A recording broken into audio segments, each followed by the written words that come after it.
नमस्कार। आज हम बात करने वाले हैं भारत में 2025 के लिए कुछ बढ़िया निवेश विकल्पों पर। हमारे पास एक दिलचस्प सोर्स है, भारत में श्रेष्ठ निवेश विकल्प 2025 से कुछ खास बातें जो हमें ये समझने में मदद करेंगी कि पैसा कहाँ लगाया जा सकता है। तो हमारा आज का मिशन क्या है? सीधी सी बात है, इन ऑप्शंस को एकदम आसान भाषा में समझना। ये हैं क्या असल में, क्या फायदे हैं, क्या नुकसान हो सकते हैं और किसके लिए ये ज़्यादा फिट बैठते हैं। तो चलिए शुरू करते हैं। बिल्कुल, और कोशिश यही रहेगी कि जो लोग सुन रहे हैं उन्हें एक साफ आइडिया मिल जाए इस सोर्स के आधार पर। मकसद सिर्फ बताना नहीं है, बल्कि उन्हें ये सोचने में मदद करना है कि उनकी अपनी ज़रूरतें क्या हैं, उनके लक्ष्य क्या हैं। हम अलग अलग एंगल से देखेंगे और जो ज़रूरी पॉइंट्स हैं उन्हें हाईलाइट करेंगे। ठीक है, तो लिस्ट में सबसे पहले नंबर पर हैं इक्विटी म्यूचुअल फंड, SIPs या फिर इंडेक्स फंड। मोटे तौर पर कहें तो म्यूचुअल फंड के रास्ते शेयर बाजार में पैसा लगाना। हाँ, चाहे वो बड़ी कंपनियों वाले लार्ज कैप फंड्स हों या थोड़ी छोटी तेजी से बढ़ने वाली कंपनियों वाले मिड कैप हों, या फिर वो कम खर्चे वाले इंडेक्स फंड या ETF जो पूरे बाजार को ही ट्रैक करते हैं। और SIP, ये तो आजकल काफी सुना है, सिस्टमैटिक इन्वेस्टमेंट प्लान, मतलब हर महीने थोड़ा थोड़ा डालते रहो।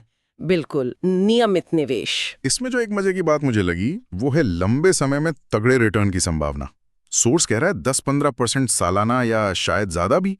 हालांकि ये तो फंड और बाजार पर निर्भर करेगा, है ना, कोई गारंटी तो है नहीं। हाँ, गारंटी बिल्कुल नहीं, ये संभावना है, लेकिन आकर्षक जरूर है। और दूसरा फायदा, डाइवर्सिफिकेशन, मतलब पैसा एक जगह नहीं कई शेयर्स में बढ़ जाता है। सही कहा, रिस्क थोड़ा फैल जाता है। और फ्लेक्सिबिलिटी भी है, कम पैसे से भी शुरू कर सकते हैं। और ये कि प्रोफेशनल लोग इसे मैनेज करते हैं, फंड मैनेजर। हाँ, वो तो है, लेकिन यहीं पर थोड़ा रुक कर सोचने की जरूरत है। सबसे बड़ा पॉइंट है बाजार का जोखिम। इक्विटी मार्केट मतलब शेयर बाजार, वो ऊपर नीचे होता रहता है और कम समय में तो काफी ज्यादा।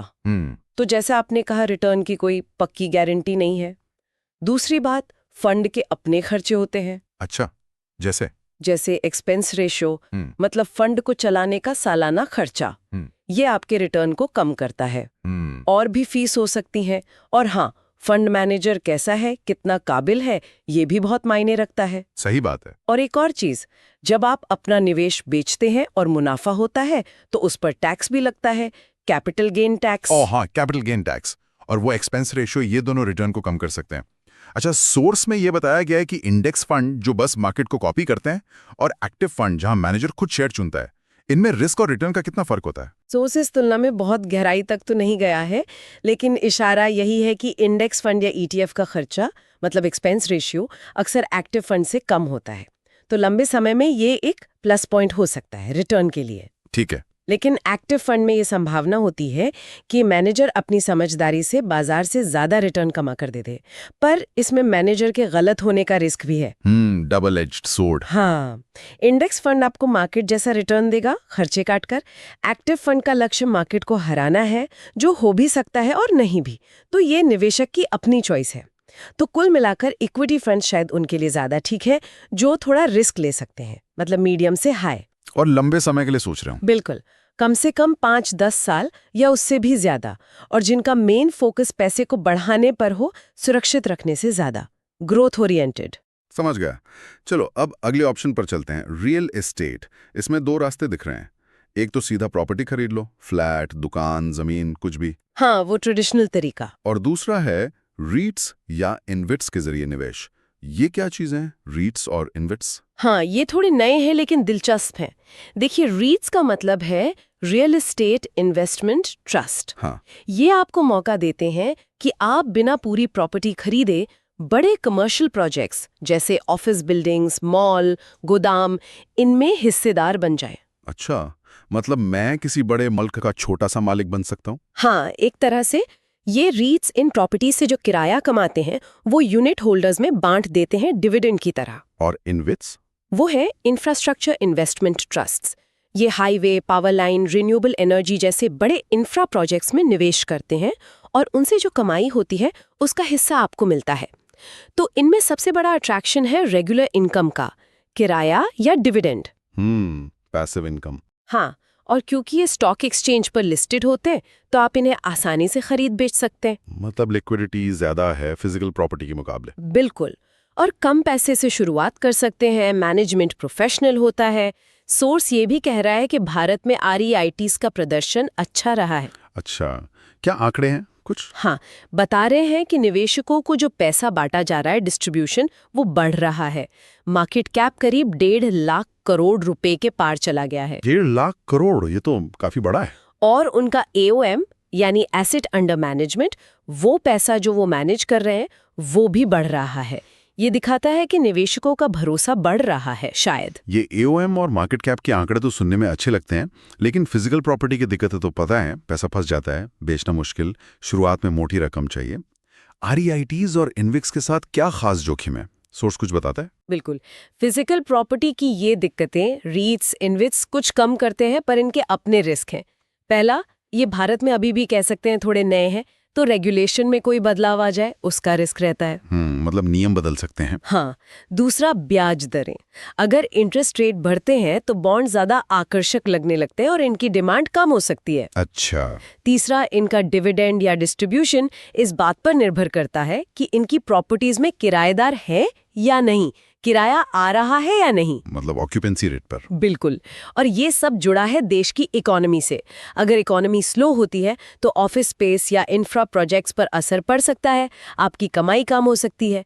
तो ये ऑप्शन उन लोगों के लिए बेहतर है जिन्हें रेगुलर इनकम चाहिए, साथ में थोड़ी कैपिटल ग्रोथ भी। और जो सीधे प्रॉपर्टी खरीदने के झंझट से बचना चाहते हैं। हाँ, और जिनका रिस्क लेने का लेवल मीडियम हो, ना बहुत ज्यादा ना बहुत कम। ठीक है, अब आते हैं उन विकल्पों पर जिन्हें आमतौर पर ज्यादा सेफ माना जाता है, जैसे PPF, public provident fund, sovereign gold bond SGBs, post office की स्कीमें, RBI बॉन्ड्स, बैंकों के FD या NBFCs के डिपॉजिट। इनके बारे में क्या? यहाँ सबसे बड़ा प्लस पॉइंट है सेफ्टी, सुरक्षा। ये बहुत कम रिस्क वाले माने जाते हैं। कई में तो रिटर्न की गारंटी होती है, और सबसे बड़ी बात, सरकार का सपोर्ट होता है पीछे। सरकारी गारंटी। और कुछ में टैक्स के फायदे भी हैं। PPF तो बहुत पॉपुलर है इसी वजह से। वो EEE कैटेगरी में आता है। EEE ये क्या है?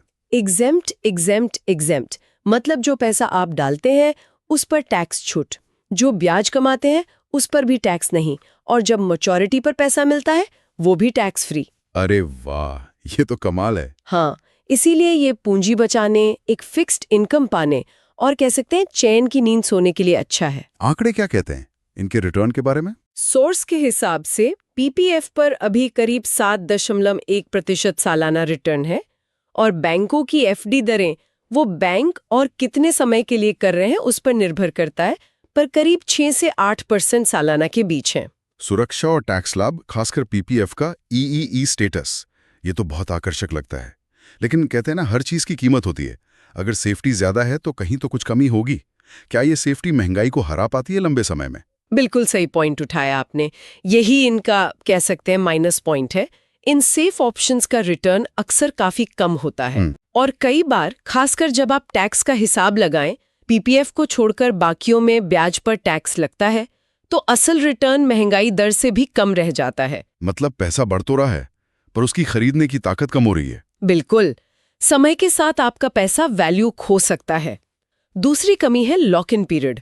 कई स्कीम्स में आपका पैसा लंबे समय के लिए फंस जाता है, जैसे PPF में 15 साल का लॉक इन है। 15 साल? हाँ, हालांकि बीच में कुछ शर्तों के साथ थोड़ा पैसा निकाल सकते हैं। SGBs में 8 साल का लॉक इन है, 5 साल बाद निकलने का ऑप्शन होता है। और लिक्विडिटी, मतलब जरूरत पड़े तो पैसा तुरंत मिलेगा? वो भी कम होती है अक्सर इनमें। FD शायद सबसे ज्यादा लिक्विड है इनमें, पर उसे भी तोड़ने पर पेनल्टी लग सकती है। इसलिए ये विकल्प उन निवेशकों के लिए सबसे सही हैं जो बिल्कुल रिस्क नहीं लेना चाहते, कंजर्वेटिव निवेशक, जिनकी रिस्क टॉलरेंस बहुत कम है। हाँ, या जिन्हें एक फिक्स्ड रेगुलर इनकम चाहिए, या फिर जो किसी खास लक्ष्य के लिए पैसा जोड़ रहे हैं, जैसे रिटायरमेंट या बच्चों की पढ़ाई, और उनके लिए कैपिटल की सेफ्टी सबसे ऊपर है। समझ गया, मतलब सेफ्टी की कीमत है कम रिटर्न और कम लिक्विडिटी। ठीक है, अगला option national pension system, NPS। ये नाम रिटायरमेंट प्लानिंग में बहुत सुनने को मिलता है। ये क्या है और ये कैसे काम करता है? हाँ, NPS खास तौर पर रिटायरमेंट के लिए ही बनाया गया है। लॉन्ग टर्म सेविंग स्कीम है ये। इसमें क्या अलग है? इसमें खास बात यह है कि आपका पैसा सिर्फ एक जगह नहीं लगता। ये इक्विटी यानी शेयर बाजार, सरकारी बॉन्ड, कॉर्पोरेट बॉन्ड और कुछ ऑल्टरनेटिव एसेट्स के मिक्स में निवेश होता है। अच्छा, मिक्स होता है इसमें। हाँ, इससे आपको ग्रोथ और इनकम दोनों का बैलेंस बनाने का मौका मिलता है। और क्योंकि ये बहुत लंबी अवधि के लिए होता है, आपके रिटायरमेंट तक, तो अच्छा रिटर्न बनने की संभावना रहती है। और टैक्स बेनिफिट्स, वो भी सुने इसके बारे में? हाँ, वो एक बड़ा प्लस है। इनकम टैक्स एक्ट के सेक्शन 80 CCD के तहत इसमें एक्स्ट्रा टैक्स छूट मिलती है। सेक्शन 80C के ऊपर? जी हाँ, 80C की 1.5 लाख की लिमिट के ऊपर 50,000 रुपए तक की अतिरिक्त छूट मिल सकती है। ये सैलरीड लोगों के लिए काफी फायदेमंद हो सकता है। और ये रिटायरमेंट के लिए तो शायद बचत की आदत भी हालता होगा। बिल्कुल, एक तरह का सेविंग डिसिप्लिन बनता है। लेकिन इसमें भी कुछ पेज होंगे। फायदे तो हैं, पर रिस्क कैसा है? हाँ, बिल्कुल, क्योंकि एनपीएस का पैसा इक्विटी में भी लगता है, तो इसमें रिस्क पीपीएफ या एफडी जैसे प्योर फिक्स्ड इनकम ऑप्शन से ज्यादा होता है। आपका रिटर्न मार्केट पर निर्भर करेगा। हालांकि एनपीएस में आपको ऑप्शन मिलता है कि आप अपने रिस्क प्रोफाइल के हिसाब से इक्विटी और डेट का रेशियो चुन सकें या बदल सकें। अच्छा, ये फ्लेक्सिबिलिटी है। हाँ, और फंड मैनेजर भी रिस्क मैनेज करते हैं। लेकिन सबसे जरूरी बात, ये एक रिटायरमेंट प्रोडक्ट है, तो इससे पैसा निकालने के नियम काफी सख्त हैं। आप 60 साल की उम्र से पहले आसानी से पूरा पैसा नहीं निकाल सकते। लॉक इन मतलब? हाँ, बहुत लंबा लॉक इन। और रिटायरमेंट पर भी जो पैसा जमा होता है, उसका एक बड़ा हिस्सा आपको एन्युइटी खरीदने में लगाना पड़ता है, जिससे आपको रेगुलर पेंशन मिले। पूरा पैसा एक साथ नहीं मिलता। तो एनपीएस उन लोगों के लिए ज्यादा सही है जो बहुत लंबे समय के लिए सोच रहे हैं, मान लीजिए 25-30 साल या उससे भी ज्यादा, जो अपने रिटायरमेंट के लिए एक बड़ा कॉर्पस बनाना चाहते हैं। बिल्कुल। और खासकर युवा प्रोफेशनल्स जो करियर की शुरुआत में है, उनके लिए ये अच्छा हो सकता है, क्योंकि उनके पास समय ज्यादा है। ठीक है, लॉन्ग टर्म और रिटायरमेंट फोकस्ड। चलिए अब आते हैं अपने आखिरी ऑप्शन पर, सोना, गोल्ड या दूसरी कीमती धातुएं। इसमें तो फिजिकल सोना खरीदना, जैसे गहने, सिक्के, बिस्किट, ये सब आता है। हाँ, वो भी है। और आजकल गोल्ड ETF भी है जो स्टॉक एक्सचेंज पर ट्रेड होते हैं। और वो सॉवरेन गोल्ड बॉन्ड्स, SGBs, जो सरकार जारी करती है। हाँ, वो भी। इन्हें अक्सर माना जाता है कि ये महंगाई या बाजार की गड़बड़ी के खिलाफ एक बचाव है, एक हेज। हेज मतलब? मतलब जब बाकी चीजें गड़बड़ाए तो ये संभाले। इतिहास देखें तो जब भी कोई बड़ा इकोनॉमिक क्राइसिस आता है या दुनिया में टेंशन बढ़ती है, जैसे जियोपॉलिटिकल टेंशन, हाँ, तो निवेशक अक्सर सोने को सेफ हेवन यानी सुरक्षित पनागाह मानते हैं। जब शेयर मार्केट गिर रहा होता है, तब सोने की कीमत अक्सर बढ़ जाती है या कम से कम स्थिर रहती है। तो ये पोर्टफोलियो को बैलेंस करता है। वैल्यू गिरने के खिलाफ भी एक प्रोटेक्शन माना जाता है। और SGBs का क्या खास फायदा है? SGBs में 2 फायदे हैं। एक तो सोने की कीमत बढ़ने का फायदा मिलता ही है, दूसरा सरकार इस पर सालाना ब्याज भी देती है। ब्याज सोने पे? हाँ, फिलहाल 2.5% सालाना। ये फिजिकल गोल्ड या गोल्ड ETF में नहीं मिलता। और एक और बड़ा फायदा, अगर आप इसे 8 साल की मैच्योरिटी तक रखते हैं तो कैपिटल गेन पर कोई टैक्स नहीं लगता। वाह, ब्याज भी और टैक्स फ्री गेन भी। ये तो फिजिकल गोल्ड से बेहतर लग रहा है। हाँ, कुछ मामलों में जरूर। ये सेफ हेवन वाली बात तो ठीक है, और SGBs के फायदे भी अच्छे हैं। लेकिन एक कहावत है, हर चमकती चीज सोना नहीं होती। सोर्स सोने के रिटर्न के बारे में क्या कहता है?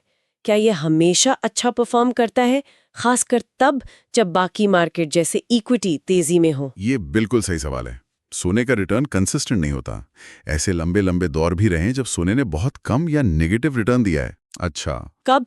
खासकर तब जब इकोनॉमी अच्छा कर रही हो, शेयर बाजार भाग रहा हो, तब सोना पीछे रह जाता है। तो फिजिकल सोने में और क्या दिक्कतें हैं? फिजिकल गोल्ड से कोई रेगुलर इनकम नहीं आती, कोई यील्ड नहीं मिलती।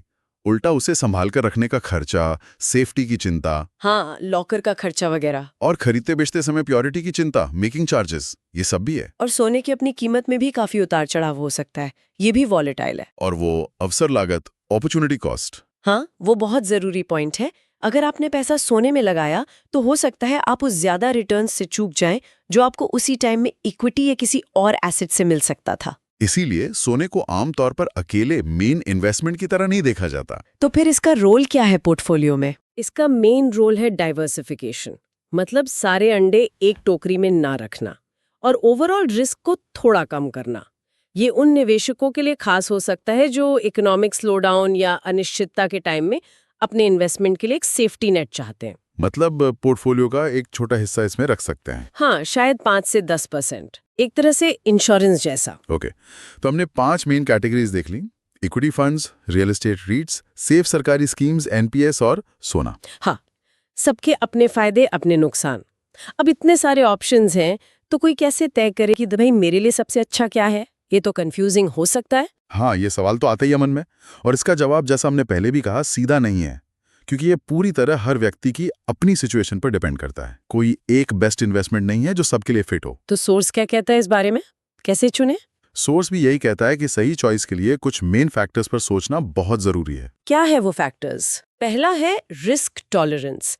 आप कितना रिस्क बर्दाश्त कर सकते हैं। मतलब आपकी निवेश की वैल्यू ऊपर नीचे हो तो आप कितना सहज रहते हैं। क्या रात को नींद आ जाती है अगर मार्केट 10% गिर जाए? ये तो खुद से पूछना पड़ेगा। बिल्कुल। अगर आप कम रिस्क लेना चाहते हैं तो फिक्स्ड इनकम वाले ऑप्शन देखें। ज्यादा रिटर्न के लिए ज्यादा रिस्क ले सकते हैं तो इक्विटी सोचें। दूसरा फैक्टर है इन्वेस्टमेंट होराइजन। मतलब आपका लक्ष्य कितने समय दूर है। टाइमलाइन। हाँ, अगर 2-3 साल में घर के लिए डाउन पेमेंट चाहिए तो आपको सेफ और स्टेबल ऑप्शन चाहिए। लेकिन अगर 25-30 साल दूर रिटायरमेंट के लिए निवेश कर रहे हैं तो इक्विटी जैसे ग्रोथ ऑप्शन में ज्यादा रिस्क ले सकते हैं। क्योंकि मार्केट के उतार चढ़ाव को झेलने का टाइम है। सही। तीसरा है लिक्विडिटी की जरूरत। क्या आपको कभी अचानक पैसे की जरूरत पड़ सकती है? अगर हाँ, तो उन चीजों में ज्यादा पैसा ना लगाएं जिनमें लंबा लॉक इन है, जैसे पीपीएफ, कुछ बॉन्ड्स या एनपीएस। थोड़ा पैसा आसानी से निकलने वाले ऑप्शन में रखना चाहिए। हाँ, जैसे बैंक एफडी या लिक्विड फंड। चौथा फैक्टर टैक्स स्टेटस। आप किस इनकम टैक्स स्लैब में आते हैं? हमने बात की थी कि कुछ इन्वेस्टमेंट्स पर टैक्स बेनिफिट मिलते हैं। PPF, NPS, ELSS, mutual fund, SGBs. हाँ, ये टैक्स बेनिफिट आपके नेट रिटर्न को काफी बढ़ा सकते हैं, खासकर अगर आप हाई टैक्स ब्रैकेट में हैं। और पांचवा और शायद सबसे जरूरी, फाइनेंशियल गोल्स। आप निवेश कर क्यों रहे हैं? मकसद क्या है? रिटायरमेंट, बच्चों की पढ़ाई, घर, गाड़ी, या बस रेगुलर इनकम? हाँ, आपका लक्ष्य तय करेगा कि आपको किस तरह का मिक्स बनाना चाहिए। कितना इक्विटी, कितना डेट, कितना सोना वगैरह।